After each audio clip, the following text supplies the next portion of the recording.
खरं म्हणजे पहिल्यांदा मालेगाव प्रकरणी कोर्टाला धन्यवाद देतो. कोर्टाच्या निर्णयाचं मनापासून मी स्वागत करतो. खरं म्हणजे 17 वर्ष एवढा मोठा कालावधी या बेकसूर लोकांना ज्या काही यातना भोगाव्या लागल्या आणि त्यानंतर हा निकाल आज लागला आहे. ठीक आहे, 17 वर्षानंतर का होईना, पण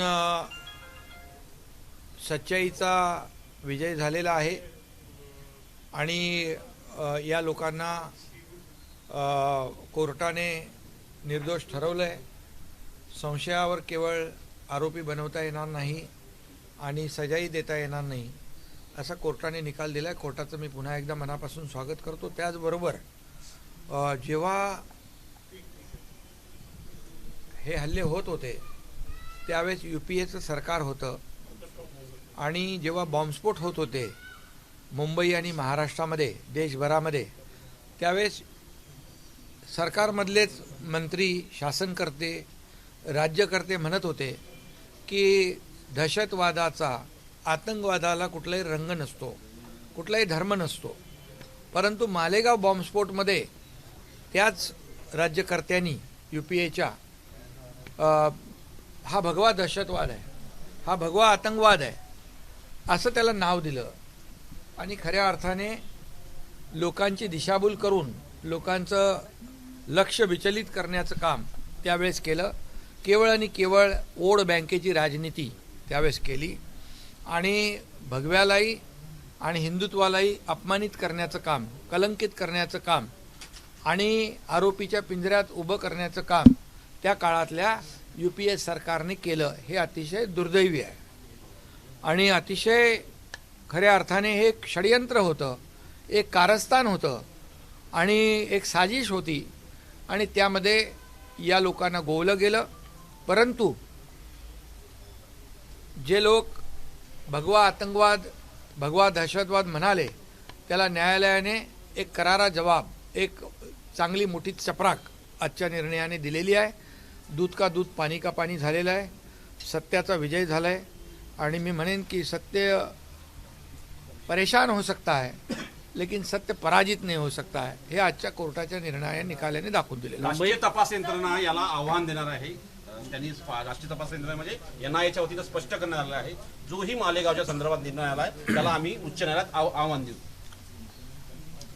आता याच्या बाबतीमध्ये संपूर्ण कोर्टाने काय निकाल दिला आहे, काय कोर्टाने फाइंडिंग आहेत, काय ऑब्झर्वेशन आहेत, या सगळ्या गोष्टी पाहूनच यामध्ये मत व्यक्त करणं उचित होईल. साहेब, मुंबई बॉम्बलास्ट असो किंवा मालेगाव बॉम्बलास्ट असो, याच्यामधले जे आरोपी आहेत ते सुटलेले आहेत, तेव्हा त्यांच्या स्वागतासाठी भगवे झेंडे लावण्याचा आदेश बाळासाहेब ठाकरेंनी दिला होता. आज त्या पक्षाकडून अजून याविषयीच्या प्रतिक्रिया याच्या बाबतीत काय वाटतं? आता तुम्हाला माहीत आहे सगळं मिश्रण झालेलं आहे, भेसळ झालेली आहे. त्यामुळे हिंदुत्वाचा विचार पुढे नेणारे, बाळासाहेबांचा विचार पुढे नेणारा पक्ष म्हणून आम्ही काम करतोय आणि जे काही या देशाच्या बद्दल ज्या चांगल्या घटना घडतील आणि जे दहशतवादी हल्ल्याच्या विरोधामध्ये, आतंकवादाच्या विरोधामध्ये जे काय घडेल त्याच्या विरोधात आम्ही आहोत. बाळासाहेबांची भूमिका स्पष्ट होती. देशप्रेमी जे कोणी असतील ते आपले आहेत आणि देशविरोधक जे आहेत, जे पाकिस्तान धार्जिणे आहेत, ते आपले दुश्मन आहेत. ही भूमिका आमची आहे. मालेगाव बॉम्बस्फोटातील असो किंवा मुंबई बॉम्बलास्ट असो, सगळे आरोपी निर्दोष सुटलेले आहेत, पण मात्र दोषी जे आहेत ते बाहेर आहेत. तपास यंत्रणांचं हे अपयश म्हणायचं. आणि प्रश्न आहे की मग ब्लास्ट बघा, खरं म्हणजे त्या काळामध्ये जे काही दररोज ब्लास्ट होत होते आणि त्या काळामध्ये आपण हेही पाहिलं की बॉम्ब ब्लास्ट करणारे लोक सुटतही होते आणि म्हणून आतंकवादी आणि दहशतवाद्यांवर जी काही जरब आणि वचक, मग काश्मीरच्या खोऱ्यामध्ये असू द्या नाही तर मुंबईत असू द्या, बिलकुल वचक नव्हता. कारण त्या काळचं सरकार या देशद्रोह्यांच्या विरोधात कारवाई करण्याच्या ऐवजी या ठिकाणी मतांचं राजकारण करत होतो. हे दुर्दैव आहे. सर तुम्ही राजधानी दिल्लीत आलात खासदारांबरोबर बैठक आठही घेतली. खासदारांसोबत तुम्ही बैठक घेतली. बैठकीमध्ये नाही, आणि मी हेही सांगेन की आता जे काही ऑपरेशन सिंदूर झालं त्याच्यामध्ये देखील सभागृहामध्ये चर्चा झाली आणि त्यावेळेस पण आपण पाहिलं असेल की भारताने जी भूमिका घेतली त्या भारताच्या भूमिकेबरोबर अख्खा देश उभा राहिला. भारतीय लष्कराच्या बरोबर अख्खा देश उभा राहिला. आदरणीय प्रधानमंत्री महोदयांच्या बरोबर अख्खा देश उभा राहिला. आणि म्हणून सदनात देखील प्रधानमंत्री असू द्या, गृहमंत्री अमित शहा साहेब असू द्या, या लोकांनी जे काही जसं आतंकवाद्यांचा अड्डे उद्ध्वस्त केले होते आणि त्यावेळेस देखील हिशोब मागणारे काँग्रेस, किती मिसाईल पडले, किती ड्रोन पडले, अरे किती लोक आपली मारली गेली. पहलगाममध्ये, मुंबईमध्ये, बॉम्ब ब्लास्टमध्ये, सिरीज बॉम्ब ब्लास्टमध्ये, 26/11च्या हल्ल्यात, याचा हिशोब मागण्याची हिंमत कोणी करत नाही. परंतु निर्लज्जपणे या ठिकाणी पाकिस्तानवर झालेला अटॅकबद्दल भारतीय लष्करावर प्रश्नचिन्ह निर्माण करण्याचं काम ज्यांनी केलं त्यांना देखील सदनामध्ये पाकिस्तानला तर धडा शिकवलाच. ईट का जवाब पत्थर से, खून का बदला खून से, गोली का जवाब गोले से, असं प्रधानमंत्री म्हणाले. आणि घर में घुस के मारेंगे तर करून दाखवलं. आणि सभागृहात देखील ज्या लोकांनी पाकिस्तानचे गोडवे गायले, काही लोकांना पाकिस्तानमध्ये त्यांची वाहवा होताना आनंद होतोय, असे लोक जे आहेत तेही आपण पाहिले आणि त्यांना देखील सडेतोड उत्तर देण्याचं काम आपल्या मोदीजींनी दिलंय, गृहमंत्र्यांनी दिलंय, शिवसेनेने देखील दिलेलं आहे. त्यामुळे जे ऑपरेशन सिंदूर असेल, ऑपरेशन महादेव, जे आतंकवादी मारले गेले त्यांच्याबद्दल देखील विरोधी पक्षाने ब्र काढला नाही. त्यांचं देखील ऑपरेशन महादेव लष्कराचं अभिनंदन करण्याचा मोठेपणा त्यांनी दाखवला नाही. त्यामुळे या लोकांनी जेव्हा जेव्हा पाकिस्तान आणि आपला भारत हा जेव्हा भारत आणि पाकिस्तानचा विषय येतो त्या वेळेस भारताच्याबद्दल स्वाभिमान दाखवण्याच्या ऐवजी पाकिस्तानच्याबद्दल प्रेम दाखवण्याचं काम केलं. हे दुर्दैव आहे. पाकिस्तानची बोली भाषा काही लोक बोलू लागले, हे दुर्दैव आहे. खासदारांची बैठक घेतली. आणि मुख्यमंत्र्यांच्या राज्यपालांच्या आजची बैठक पार पडली. त्या बैठकीबद्दल एकदा मराठी हिंदी में सॉरी पहिले खासदारांची बैठक सांगून द्या. बैठक आमचं सांगून जातं. खासदारांच्या बैठकीबद्दल आपण सांगून द्या. आज बैठक घेतली आपण. आणि बाकी काय पाहिजे. आम्ही घेतो ना, मग आम्ही घेतो. लाईव्ह. हा नाही, याच्यामध्ये खासदारांची देखील मी जेव्हा अधिवेशन असतं तेव्हा येतो, इथे दिल्लीमध्ये बैठक घेतो आणि NDA आणि आमचं जे काही नातं आहे त्या खऱ्या अर्थाने या अधिवेशनामध्ये देखील आमचे लोक भारताची बाजू घेऊन, देशाची बाजू घेऊन, भारतीय लष्कराची बाजू घेऊन, NDAची एक घटक पक्ष म्हणून जी मजबूतीने बाजू लावून धरतात ते देखील दृश्य आपण पाहत आहे. त्याबद्दल देखील चर्चा झाली. त्याचबरोबर या ठिकाणी जे महाराष्ट्राचे जे प्रश्न आहेत केंद्र सरकारशी निगडीत त्यावरही चर्चा झाली आणि यामधून एकंदरीत काही विषयाला देखील चालना मिळाली. आणि राज्य सरकार आणि केंद्र सरकार हे जसं डबल इंजिन सरकार आमचं आहे, आम्हाला एकच आहे की महाराष्ट्राचा विकास, महाराष्ट्र मोठं राज्य आहे आणि म्हणून जसा देश पुढे जातोय तसं महाराष्ट्राचा देखील विकास झाला पाहिजे, यासाठी देखील काही विषयावर चर्चा आमच्या बैठकीमध्ये झालेली आहे. कोणाची तरी भेटी झाली. राजकीय तुम्ही भेटी म्हटलं की झाली. महाराष्ट्रातील विकासाला गती मिळणं गरजेचं आहे. तुम्ही या संदर्भात काही गाठीभेटी घेतल्यात का? नाही, मी तर आपल्या खासदारांशी चर्चा करून खासदारांनी देखील या बाबतीमध्ये त्या विभागाशी, त्या मंत्रालयाशी पाठपुरावा केला पाहिजे.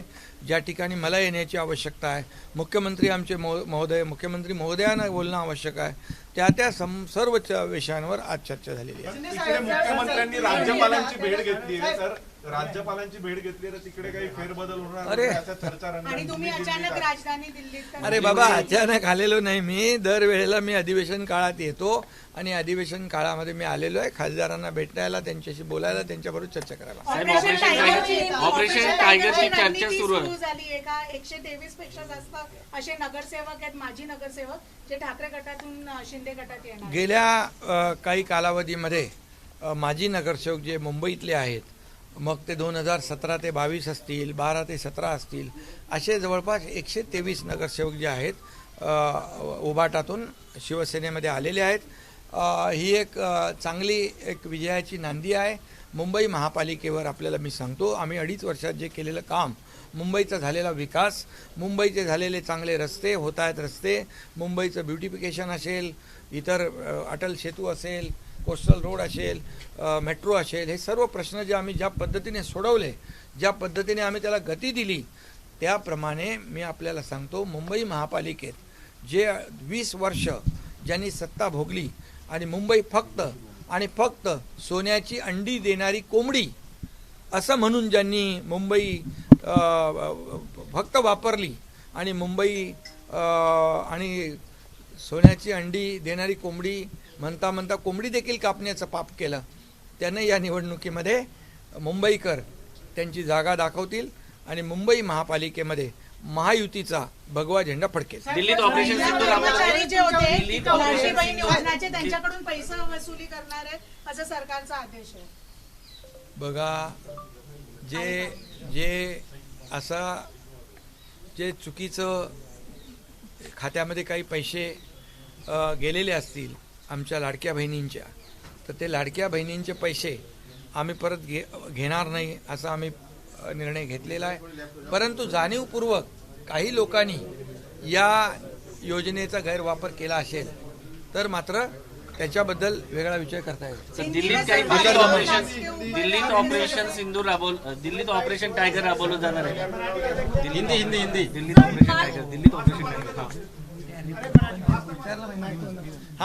दिल्लीत ऑपरेशन टायगर राबवलं जाणार आहे.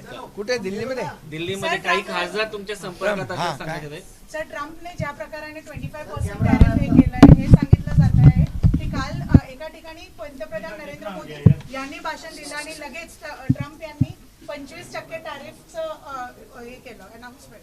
नाही, खरं म्हणजे बघा, आदरणीय देशाचे प्रधानमंत्री मोदीजी कधीही कुठल्याही दबावाखाली येऊन कुठलाही निर्णय कधी त्यांनी घेतला नाही आणि कधीही घेणार नाहीत. त्यामुळे कुठल्याही दबावाखाली मोदीजी काम करत नाहीत. त्यांना एकच आहे, देशसेवा आणि देशाचा विकास. त्यामुळे या ट्रम्प यांनी जे टेरिफ वाढवलं आहे 25%, आता बघा, हा देशभक्तीचा विषय आहे. यावेळेस सगळ्यांनी मिळून एकत्र आलं पाहिजे, विरोधकांनी पण एकत्र आलं पाहिजे, देशाच्या मागे उभं राहिलं पाहिजे, प्रधानमंत्र्यांच्या मागे उभं राहिलं पाहिजे. इथे आनंद व्यक्त करतायत, फटाके फोडायचेच बाकी आहेत. म्हणजे टेरर आणि टॅरिफ ह्या सगळ्या ज्या काही गोष्टी जर पाहिल्या, जेव्हा टेरर अटॅक झाला त्यावेळेस देखील ऑपरेशन सिंदूरचं खुल्या मनाने अभिनंदन केलं का विरोधी पक्षाने? नाही केलं. म्हणजे तुमची ही म्हणजे जेव्हा ऑपरेशन सिंदूर झालं आणि ऑपरेशन सिंदूर जे यशस्वीपणे राबवलं त्याचं जाहीर अभिनंदन करायचं सोडा, पण प्रश्न विचारले गेले, आपल्या लष्कराच्या शौर्यतेवर सवाल म्हणजे प्रश्न विचारले, शंका उत्पन्न केल्या, प्रधानमंत्र्यांच्या भूमिकेवर संशय व्यक्त केला आणि आता टेरिफवर पण. म्हणजे हे फक्त पाकिस्तानची भाषा बोलतायत का? हेच यांचं देशप्रेम आहे का? खरं म्हणजे हा देशाचा विषय आहे. मग टेरर असेल नाही तर टॅरिफ असेल, त्यावेळेस सर्व विरोधी पक्षाने एकत्र येऊन या देशाच्या मागे उभं राहिलं पाहिजे. मग ही त्यांची देशभक्ती आहे का? परदेशात जाऊन देशाच्या विरोधात बोलणं, प्रधानमंत्र्यांचा अपमान करणं, आता टॅरिफवर आनंद व्यक्त करणं, अरे हे कसली देशभक्ती, हे कसलं प्रेम आहे? हे तर पाकिस्तानवर प्रेम उतू जाते का? असा मी सवाल त्यांना विचारू शकतो. सर, हिंदी में मालेगांव 2008 ब्लास्ट को लेकर मालेगांव ब्लास्ट का आज कोर्ट ने फैसला दिया है. उस कोर्ट के फैसले का मैं स्वागत करता हूं. 17 साल हुए, 17 साल के बाद इतनी बड़ी इतना बड़ा समय ये जो बेकसूर लोगों ने बिताया है जेल में, ये उनके लिए बहुत ही दुर्भाग्यपूर्ण रहा है. और आज यहाँ पर मालेगांव कोर्ट ने उनको बेकसूर निर्दोष साबित किया है. सिर्फ डाउट या संशय के आधार पर, संदेह के आधार पर कोई भी आरोपी नहीं बन सकता या सज़ा नहीं दे सकते. ऐसा कोर्ट का ऑब्जर्वेशन और कोर्ट का निर्णय है, मैं उनका स्वागत करता हूँ। एक बात की याद दिलाना चाहता हूँ, जब मुंबई में, महाराष्ट्र में, पूरे देश भर में जब आतंकवादी हमले हो रहे थे, बम ब्लास्ट हो रहे थे, तब यूपीए का गवर्नमेंट था, कांग्रेस गवर्नमेंट था। तब उन्होंने कहा था आतंकवाद, दहशतवाद को कोई रंग नहीं होता, कोई कलर नहीं होता, कोई धर्म नहीं होता, कोई नाम नहीं होता। लेकिन आज मालेगांव के जब बम ब्लास्ट में उन्होंने कहा ये भगवा आतंकवाद है, ये भगवा दहशतवाद है, और ये पूरी तरह षड्यंत्र था उनका। ये बहुत बड़ी साजिश थी भगवे को बदनाम करने की, हिंदुत्व को बदनाम करने की। हिंदू ये सहनशील जरूर है, लेकिन वो देशभक्त है, देश प्रेमी है। और हमारे बाला साहब ठाकरे जी हमेशा कहते थे कि जो भी देश प्रेमी है, जो भी जाति पाति का हो, वो हमारा है। जो पाकिस्तान प्रेमी है, वो जो भी जाति पाति का हो, वो हमारा दुश्मन है। और इसलिए मैं ये कहूँगा कि ये भगवा दहशतवाद कहकर ये लोगों को गुमराह करने का एक बड़ी साजिश थी। उसमें वो बेनकाब हो गए। उनको, देश को ये भगवा आतंकवाद कहने वालों को ये कोर्ट ने बहुत बड़ा मारा हुआ तमाचा है, इतने मैं कहूँगा। और ये साबित हुआ है, सच सच होता है, दूध का दूध और पानी का पानी हुआ है। और इसलिए ये कोर्ट का फैसला जो है, ये बेकसूर लोगों को बहुत ही राहत देने वाला निर्णय है।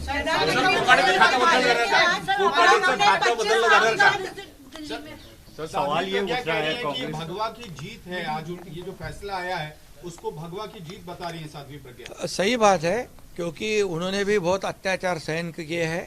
इतने 17 साल उनका कोई भी दोष नहीं होते हुए बेकसूर लोगों को जेल में रहना पड़ा। ये इसका आत्मचिंतन, और सही माने में जिन्होंने ये साजिश रची थी उस वक्त के यूपीए सरकार ने, वहाँ के जबकि राज्यकर्ताओं ने माफ़ी भी मांगनी चाहिए। और इनको जो है मैं तो कहूँगा कि जो गलत किया है उनके ऊपर कार्रवाई भी होनी चाहिए।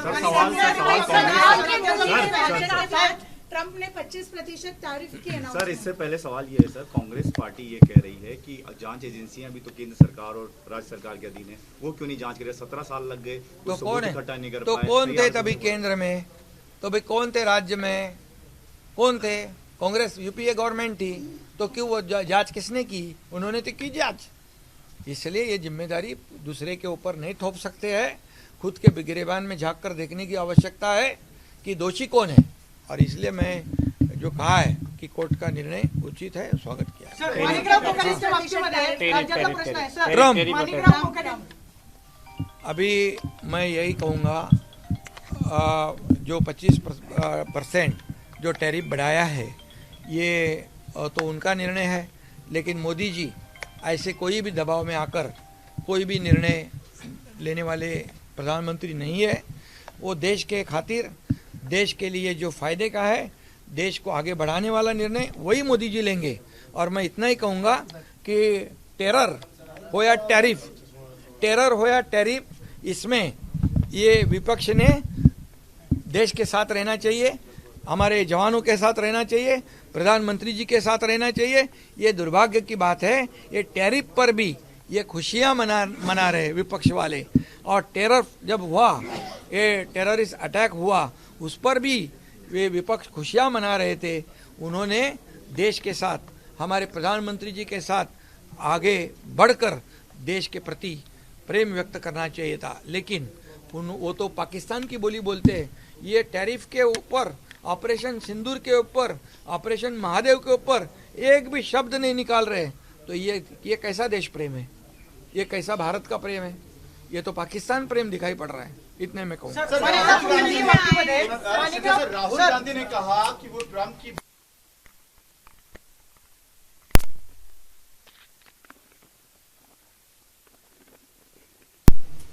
करना, इसमें उनको आनंद है।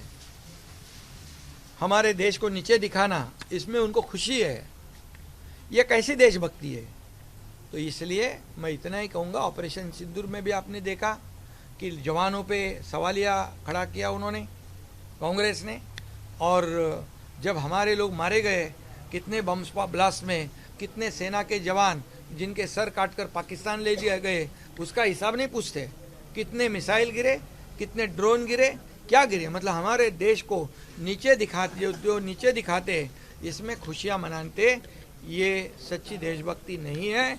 ये मैं तो कहूँगा ये पाकिस्तान का प्रेम है। सर दिल्ली विजिट पे कहा जा रहा है गैंग वॉर है, ऑपोजिशन का कहना है कि गैंग वॉर है कैबिनेट में महाराष्ट्र के। आपके दिल्ली आए, आप दिल्ली आए हैं, इम्पोर्टेंट कैसे देखते हैं? अरे संजय राउत ये कहते हैं सुनो। कैबिनेट में गैंग वॉर अरे, होने वाला है। कौन है? राउत नहीं कह रहे तो भी अपोजिशन के हाँ, उसका नाम मतलब है, ठीक है, ठीक है। आप समझदार हैं। तो वो इतना ही मैं कहूँगा, देखिए मैं हर साल नहीं, हर सेशन में, पार्लियामेंट सेशन जब होता है तब मैं आता हूँ, हमारे जो सांसद है उनसे बातचीत करता हूँ, और हमारी एनडीए जो है, ये एनडीए मजबूती से इस विपक्ष को पूरा भारी पड़ रही है, ये भी हमारी शिवसेना दिखा रही है। और जो महाराष्ट्र के इशू है केंद्र सरकार से रिलेटेड, उसके बारे में भी काफ़ी चर्चा हुई है। हर सेशन में मैं आता हूँ, ये नई कोई बात नहीं है। एबीपी माझा, उघडा डोळे बघा नीट।